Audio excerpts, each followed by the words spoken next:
Welcome to R5 TV news. నేను సుమలత. చంద్రగిరి నియోజకవర్గం Tirupati rural మండలం రఘునాథ రిసార్ట్స్ లోని నియోజకవర్గం తెలుగుదేశం పార్టీ కార్యాలయంలో ఎమ్మెల్యే పులివర్తి నాని ప్రజా దర్బార్ నిర్వహించారు.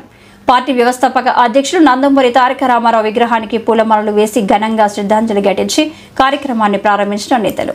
కూటమి ప్రభుత్వంలో ఆంధ్ర రాష్ట్ర ప్రజలు కలతలు లేకుండా ప్రశాంతంగా జీవిస్తున్నారని చెప్పిన ఉమ్మడి చిత్తూరు జిల్లా అధ్యక్షులు సిఆర్ రాజన్ టీటీడీ నిధులతో చంద్రగిరి నియోజకవర్గ రోడ్లను అభివృద్ధి చేయాలని అభ్యర్థించిన సిఆర్ రాజన్ ప్రతి 60 కుటుంబాలకు ఒక కుటుంబ సాధికారత సభ్యులు ఇద్దరిని నియమించుకోవాలన్న ఎమ్మెల్యే పులివర్తి నాని. పార్టీలకు అతీతంగా అభివృద్ధి చేద్దామన్న నాని కార్యకర్తలను కాపాడుకోవటం తన బాధ్యతగా చెప్పిన ఎమ్మెల్యే కూటమి పార్టీల నేతలందరినీ కలుపుకొని ముందుకు సాగుదామని తెలిపిన పులివర్తి నాని చంద్రగిరి అభివృద్ధిపై తప్పుడు ప్రచారం చేస్తున్న మాజీ ఎమ్మెల్యేని పనితీరు మానుకోవాలని తో పలికిన శాసనసభ్యులు నాని. ప్రజా దర్బార్ కు అత్యధిక సంఖ్యలో హాజరైన నియోజకవర్గ నేతలు, మహిళలు, యువత పాల్గొన్నారు.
చుట్టుపక్కల నియోజకవర్గాల్లో కూడా ఇంత పెద్ద ఎత్తున అభివృద్ధి కార్యక్రమాలు ఎక్కడ జరగాలనేసి నాకు అనిపిస్తూ ఉంది.